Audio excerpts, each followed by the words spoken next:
I'm not sure how long this tired old joke has traveled around that marriage is a fine institution if you're willing to be put into an institution.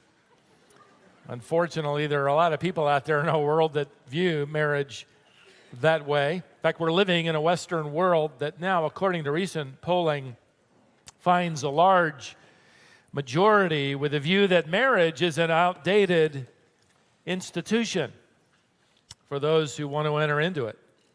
In our generation, we reached an interesting milestone where more couples are living together than marrying. Frankly, our self-absorbed, self-promoting, self-serving world finds it difficult to surrender to the foundational principles within marriage, first and foremost, self-denial, which is why marriage has the opportunity to be the most sanctifying relationship on the planet. It can be simply because it calls men and women to die to self, and especially men. If you have your Bibles, turn to 1 Peter chapter 3. We finally arrive at the subject of men. Women never thought it would arrive. You have lived to see it. Here we are. As you're turning, the Apostle Paul described marriage to men in these kinds of terms. He wrote, "Love your wife like you love your own body. Love your wife like you love yourself," Ephesians 5:28. He also gives the ultimate command when he tells husbands to love their wives like Christ loves the church. And if you're wondering what that might mean, Paul goes on to add, who gave himself up for her. That's the ultimate act of sacrificial love, self-denying love, Christ literally dying so that he can redeem sinners to himself and call them his bride. You know, that kind of sacrifice isn't a partial sacrifice. You don't almost slightly die, do you? You don't die 60% and remain alive 40%, do you? If you die, you're dead. I know this is very profound truth, but it's the truth, isn't it? According to marriage, or the Bible, that is, marriage is tantamount to dying. Dying to self-desire, dying to self-ambition, dying to self-preservation, dying to self-will, dying to self-absorbing, self-satisfying lives. A good marriage is a marriage that is constantly putting self to death. There's just no more room then for you. Which means then that a successful marriage isn't so much about finding the right person as it is in being the right person. Lenski, the Greek scholar, made this interesting statement about marriage returning to God's original design when he wrote nearly 100 years ago. And commenting on this particular text, he wrote this: "You cure selfishness and you replant the Garden of Eden." Isn't that an interesting thought? You replant the Garden of Eden. This is why marriage, by the way, happens to be the greatest demonstration of the love of Christ and the gospel. You're in 1 Peter chapter 3, where Peter has been describing what the world can't dismiss. It can't ignore this kind of Christ-exalting, gospel-delivering marital relationship. Now, he began, as you may remember, with the wives in verse 1, ranking under their husbands' leadership in voluntary submission. And in our study, we explain how this isn't an undermining of her personal worth or value, but an expression of it. She now has the unique opportunity to model Jesus Christ, who voluntarily submitted to the will of his Father. Jesus was and he is co-equal in his essence. He is co-eternal. He is equally divine with the Father, yet willingly subordinating himself to the will of his Father. So the submissive wife models that, though equally human and equally valuable and co-equal in essence as it relates to the gospel, voluntarily submitting to the will of her husband. Now the husband has a unique opportunity to model Christ as well by giving in sacrificial, self-denying love, winning and keeping and caring for his bride. So in a good marriage, both the husband and the wife model different aspects of Jesus Christ, their Lord and leader. Now, having spent 6 verses on wives, Peter wraps up the paragraph by delivering 1 verse to husbands. And it might look unfair. This isn't because women need more help, I don't think. It's probably because of the simple fact that women love information and men don't read the directions. So at least get 1 verse in there, and maybe we'll keep them awake for that long. Actually, and I'm teasing, as you're going to observe with me over these next few weeks, this 1 verse for husbands is as loaded as the previous 6 verses for wives. In fact, you can work your way through this. If you're a Bible teacher or a Bible study group leader, you're probably already looking at the verse, and you can easily define it by making 4 observations, and I've done the same, and making 4 points. Let me show you. Verse 7 of chapter 3, you husbands, in the same way, live with your wives in an understanding way. Point number 1, this is a divine command. This isn't a suggestion. This is a divine command. Notice further, as with someone weaker, since she is a woman. Point number 2, this is a creation distinctive, and we'll look at later the distinctives of gender. Look further and show her honor as a fellow heir of the grace of life. Point number 3, this is a prophetic incentive. A marriage is actually pointing our world forward. And then, that your prayers will not be hindered. Point number 4, this is a spiritual ultimatum. Let's cover the first point today. Beginning of verse 7 begins, likewise, stop there. We're going to take our time, aren't we, ladies? Oh, man, I'm in this, by the way, guys. If you think, oh, man, I'm going to sit through weeks of this with my husband, my wife sitting right by me, nudging me, I got to preach this. My wife's hearing me preach this, okay? I got to go home and live it. So I'll trade with you any day of the week. All right, let's find out what that means. Likewise, just as there are things, this is what he means, for the wife to do and act and live out and obey, likewise there are things for the husband to live out, to act, to believe, to obey.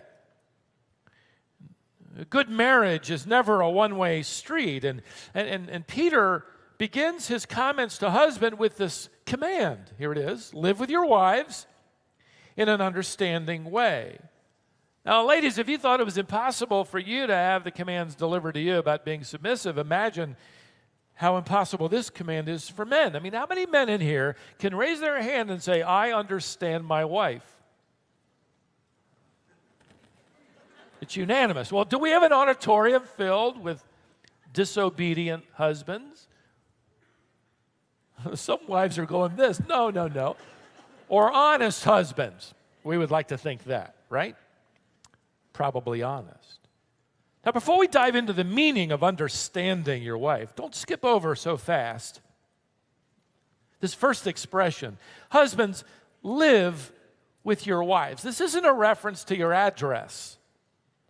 This isn't, what's your address? You living in the same neighborhood? It'd be a great idea if you lived in the same house. It's not a reference to the address.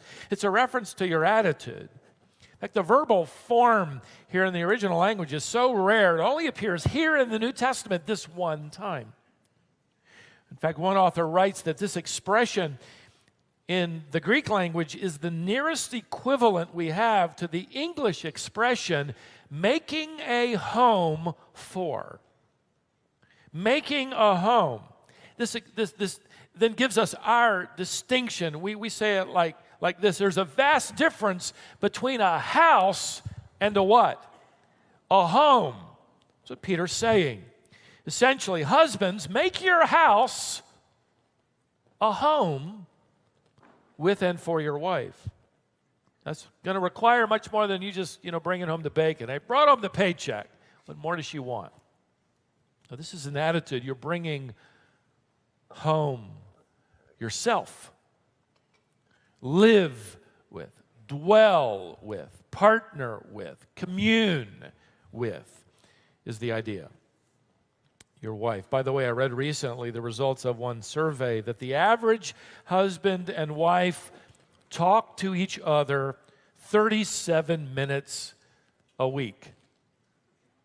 That's past, they get the butter and get the kids and let's go and whatever. It's conversation, 37 minutes per week. That's a housing arrangement, not a home. And that's surviving marriage. That's not growing a garden. It'll never replant Eden. In fact, it's possible. We're all very aware. It's possible to go days, weeks, months, years with sort of this, truce where the weapons are laid down. Still, the undergirding attitude of competition has replaced cooperation. Unresolved conflict kind of wears away the fabric of the marriage, and people can stay together, spouses, for good reasons, but never the best reasons. In fact, we live in a world, those that do marry, who often stay together for the sake of the children. That is commendable, but that's not the biblical reason.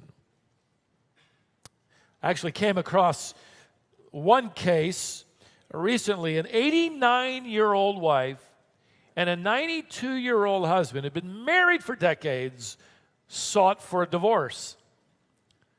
89-year-old wife, 92-year-old husband. The judge was astonished, and he asked them why. After all these years, do you now want a divorce? And they answered, we wanted to wait until all our children died.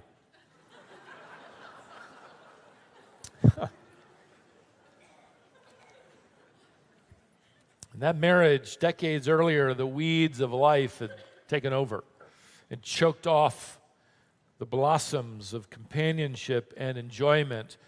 Those are the things, by the way, that blossom on the stems of sacrificial love and humility and commitment.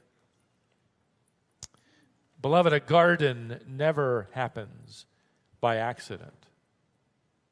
My wife and I love driving back home for a lot of reasons, but we're always struck by the fact that whenever you drive back into North Carolina, the scenery just improves wonderfully. Have you noticed there are these beds of flowers and arrangements of plants and shrubs and crepe myrtles, and sometimes it's acres of wildflowers along the interstate, and interstate on and off ramps. Sometimes they're scattered, sometimes they're choreographed perfectly, sometimes arranged by color. My wife and I have never gone, well, look at that coincidence.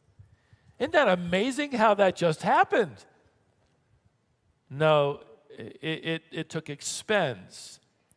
In fact, I've been told by several people that it's the money earned when North Carolinians purchase vanity plates. That's the budget. Good reason to buy vanity plates. I have one, poimenos, the Greek word for shepherds. No one ever will know what it means out there, but I do. It's a good reminder. That money, I feel better about that today, actually goes to those arrangements. And then took timing, and it took planning, and it took skill, and then it took labor, and it took sweat, and then it took more sweat, and then it took more sweat. In the state of your marriage, the same is required. And husbands, According to the thinking of God revealed in His Word, we happen to be the chief gardener in the marriage. We take the lead in replanting, as it were, the Garden of Eden. Now notice Peter writes, husbands, live with your wives in an understanding way. Your translation might read, live with your wives according to knowledge. Both good translations. The word here refers to insight and then a conscious sensitivity.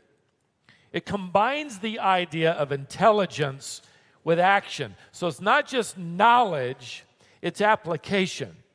One author said, it is intelligence through observation that leads to consideration by means of action.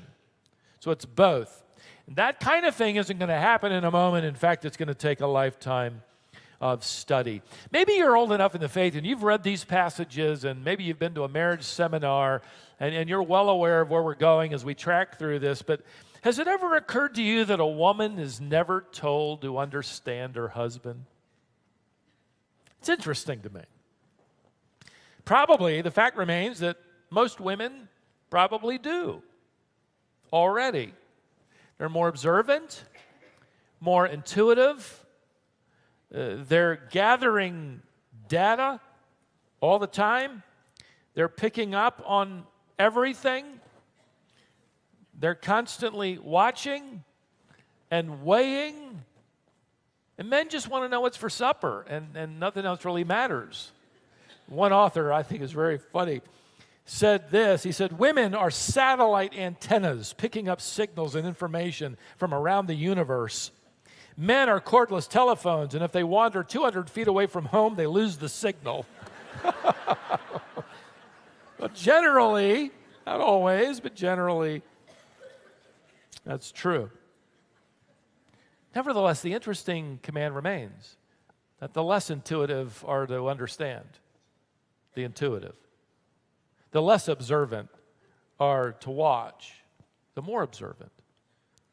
Men tend to let each other off the hook. They talk to each other. Okay, we talk to each other and say, well, you just can't understand women. I mean, they're so complicated. I'll never figure out women. Has it ever occurred to you as well that the Bible never asks you to try and understand women? It asks you to try and understand a woman. One woman. Your wife. That is a lifelong, self-denying, self-giving, Christ-modeling process. And keep in mind, as one author pointed out in my study, this command isn't necessarily for us to gather just simply superficial knowledge or surface understanding, like her favorite ice cream flavor or her favorite color or her favorite restaurant. Those things are good. What Peter is talking about here is related to knowing her challenges and her desires and her needs, and then acting on that knowledge by giving yourself to assisting and encouraging and guiding her through life. This is where the husband literally plays out the role of shepherd. Men, keep in mind, you have been given the privilege and the task to shepherd your wife until she's handed to the chief shepherd. You are shepherding her home. Home.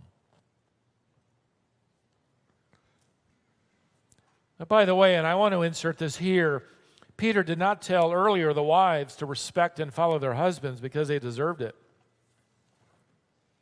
He didn't tell women to have this gracious composure if their husbands are loving, or even if their husbands are followers of Christ, because you remember, if you've been with us, the immediate context is they're unbelievers.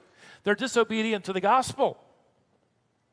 Now, husbands, the same shoe is going to fit here for us. He's not suggesting that if your wife respects you and follows you, and if she has gracious composure, then, study her. Sacrificially love her. Care for her. No, in spite of the fact that she might not have a gracious spirit and respect for you. See, marriage is not a quid pro quo arrangement. Hey, if you scratch my back, I'll scratch yours. It's been a week since you scratched mine, so I'm not going to scratch yours for another week. You do this, I'll do that. That's an arrangement. Listen, it's easy to love the loving. It's easy to be gracious to the gracious. It's easy to care for those who are caring. It's not what he's talking about here. He's talking about doing this as a command and obedience to the design of God to fulfill 100% of what he wants of each of us. He focuses here on men. This is the kind of marriage, the quid pro marriage never moves forward because there's no foot on the gas pedal. And he's essentially telling men here, give it the gas, put your foot on the gas pedal, move forward, take the initiative. Maybe you're saying, how? I don't understand much about her. Well, the command, understood well here from Peter, implies that you act upon that which you do understand, and then you continue to observe and might learn a few more things, and then act upon that which you then learn. And this is a lifelong study. This is self-denying, Christ modeling love. Cure selfishness and replant the garden of Eden. As we've done in the past, we leave room for some practical suggestions. Here are some garden tools to work with in your own private garden. Let me give you 2 or 3 of them. First of all, don't be thoughtless. Plant seeds of politeness. And you didn't even need to come here to know what's polite. You don't need a graduate degree. You don't need to know any of the original languages. You know enough by observation what is considered polite. In other words, don't be rude. Don't be uncouth. Don't be unkind. And here's where men like me, you might say, yeah, that's me. Don't be the expert, the fixer. Be polite. I thought it was funny. I read this recently. A man had attended a seminar his company had put on the subject of efficiency, how to be efficient. He decided that he would help his wife be more efficient, too. He'd share the knowledge he'd learned. A few days later, he was telling a coworker who had attended the seminar as well, how's it going at your house? He said, well, one morning I was sitting at the breakfast table. I've done the same for decades, watching my wife make breakfast, and I realized as I'd watched her do the same thing that she had an inefficient routine. She made lots of trips to the refrigerator, stove, table, cabinets, often carrying just a single item at a time. So I said, honey, why don't you eliminate all that legwork by carrying more than one item at a time? The guy's friend asked, well, how'd it go? He said it worked. It used to take her 20 minutes to get breakfast ready, and I now do it in 7. Good for her. By the way, the Apostle Paul adds a note to husbands along this same garden tool as he writes to the husbands of the church. It's a very interesting phrase. He says this, husbands, love your wives. We've heard that before. But then he adds, and do not be embittered against them. Colossians 3:19. Don't be embittered. The word for embittered carries the idea of rudeness, of harshness, of being sharp-tongued. Paul's statement is actually referring to a man who has arrived at the state of embitteredness. This is his ongoing impatience and thoughtlessness. This is a man who, frankly, has become filled with himself so that he no longer cares if his wife is hurt or happy, whether she's crying or contented. Just do it in another room, for goodness sake. Trying to watch the game. That's an embittered state. And he kind of dares her to trouble him with her troubles. This is the kind of thing that was exaggerated, and yet it happened. And it was reported in the news. A couple had been married for decades. He was 72 years old. And he had hooked up an air raid siren in his house to stun his wife into silence. CNN reported, so you know it's true, but anyhow, they reported on it, that whenever this man's wife complained, he flipped a switch, turned on the air raid siren, stunned her into silence. Finally, the neighbors complained, taking over the whole neighborhood. He reluctantly took it down, but he explained to the police before he did it. He said, look, it works every time. You might not have an air raid siren, but unkind, impolite, rude, harsh, inconsiderate actions will speak as loudly as the siren. There's no excuse, brothers, is there, for us to be rude, discourteous in public or in private? It's not only going to hurt our marriages, but it will hurt the demonstration of the gospel to those we work with and live around, because they hear us. They hear our comments. They hear the way we talk. What do they hear about your wife from you on Monday? What do they hear on the driveway? What did they hear this morning? Was it the gospel?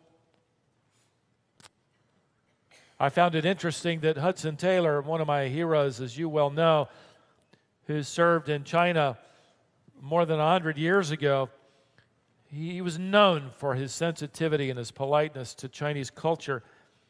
And in fact, he created quite a sensation when he began his ministry, because what he did is he very quickly shed his European dress. He put on the gown of a Chinese professor and the sandals. He even dyed his hair black, and he cut it from right about here all the way back. I've done that in honor of Hudson Taylor, my hero. But what I have not done is attach the queue, the ponytail that he did. And I mean, this was a sensation. He did it out of his desire to politely communicate to this culture. And he would write this 50 years after serving there. He's talking about Christians that he worked with. He said, rude Christians will seldom be out of hot water in China. Although they are earnest and pious, they will not accomplish much. In nothing do we fail more as a mission than in a lack of politeness. Husbands, pull the weeds of thoughtlessness, plant the seeds of politeness. Secondly, don't be abusive. Plant seeds of affirmation. Now, abuse comes in many forms: emotional, verbal, physical. It comes from the mouths and the hands of men angry, frankly, with their own inadequacy in life and their attempt to boost their own self-importance by bullying and pushing verbally or physically, demanding there's only room for one guy at the top of the mountain, and that's me. There's no excuse. No excuse for any of it. I have read that in recent data available, 1 out of every 6 adult women, 1 out of every 6 adult women have or are currently experiencing some sort of verbal or physical abuse. May it not be from any of us. brothers in here. A kind of male domination is what the world looks at, and it destroys the grace of the gospel. Male dominance of that sort has nothing to do with headship. It has nothing to do with God's design. It has nothing to do with God's creation. It has everything to do with man's prideful corruption, who just pushes his way around because he's bigger. Biblical headship isn't driving. It isn't forcing. It isn't coercion. It's winning. It's leading like a shepherd leads the flock. One British author that I've enjoyed reading his commentary on this text, he writes this: remember that Jesus Christ, brothers, is our perfect groomsman. He does not coerce the church. He does not force the church. He woos the church. He loves her. He lays his life down for her. He wins her heart and brings her to glad obedience. It isn't harsh or manipulative, but loving and gracious for the good of the church and the glory of his Father. That's it. That's it. Husbands, if you want to live with your wives with kind consideration, begin building verbal bridges, not verbal walls. Try praising your wife, even if at first it frightens her.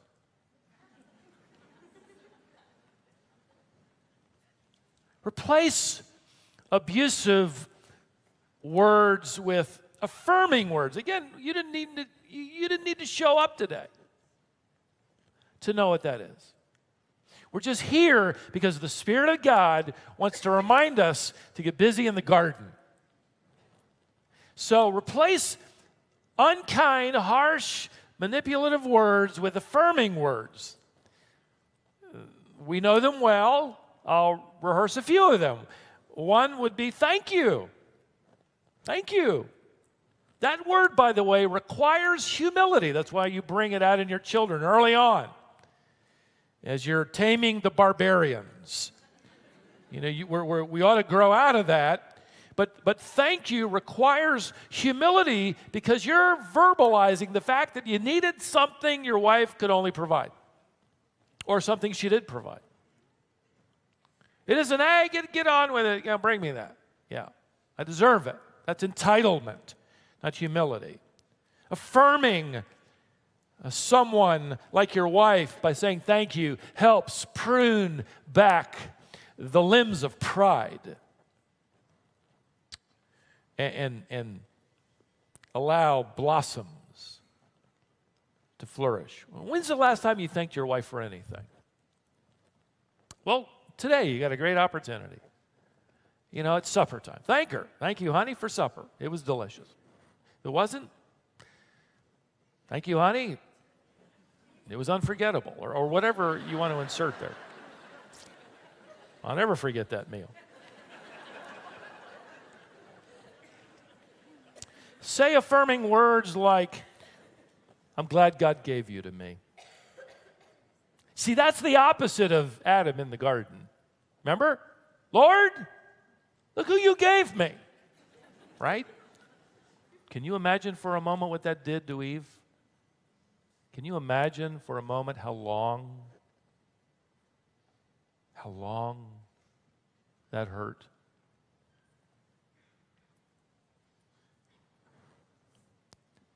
I would hope that Adam, and we have every indication that he did, would say a phrase like, I was wrong. Will you forgive me? That is humility, is it not? That's pride-killing language. Imagine an admission of wrong from we who are the man of the house. I was wrong. Forgive me. That's ego crushing, humility planting words of grace. So say it often. In fact, I came across this in Ray Pritchard, who's spoken for me here at Colonial in our summer series. In his devotional commentary, he makes the interesting statement that it takes 8, 9, or 10 positive comments to offset one destructive, critical comment. 8, 9, or 10 kind words are needed to erase the effects of just one hurtful, unloving, careless word that's been written on the tablet of someone's memory.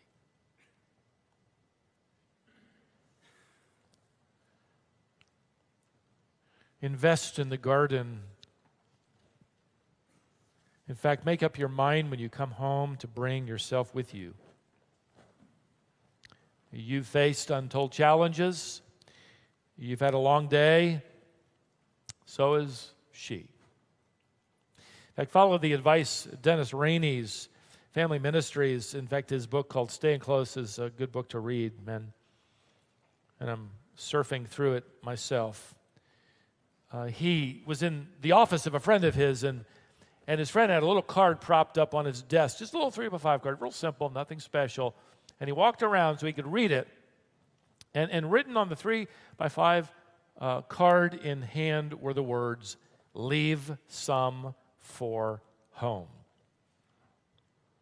Leave some for home.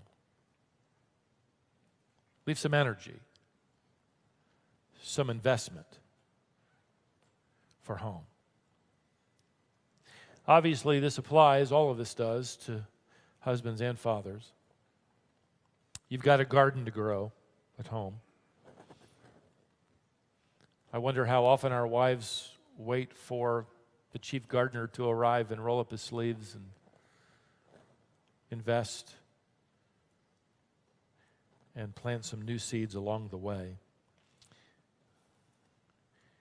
As I was studying this first expression, this command, I was reminded of the lyrics of a song that was popular in the 1990s, and it's from a husband to a wife, and I thought it described wonderfully this kind of commitment from a man who's following the counsel of 1 Peter chapter 3, the first phrase of verse 7. I looked up the song, did a little digging, and found it, and here's how it goes.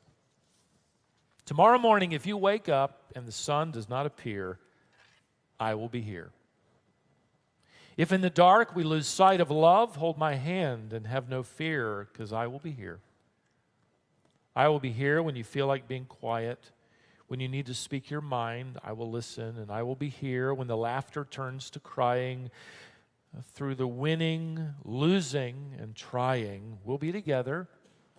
I will be here. Tomorrow morning, if you wake up and the future is unclear, I will be here. Just as sure as seasons were made for change, our lifetimes were made for these years. I will be here, and you can cry on my shoulder. When the mirror tells us we're older, I will hold you, and I will be here to watch you grow in beauty and tell you all the things you are to me. I will be true to the promise I have made to you and to the one who gave you to me. Tomorrow morning, if you wake up and the sun does not appear, I will be here. In the context of this letter we're studying, this is the kind of lifestyle and commitment that the world cannot ignore. There's something different about your Christianity. There's something different about your relationship. There's something different about your marriage. There's something different about the way you treat your wife and talk about your wife. Man, I've got to find out what it is. And then you have this opportunity to tell them who it is. Who enables you? Who loves you like you're trying to model after? Who your shepherd is. The one who says to you, me, to all of us, and he never misses a beat,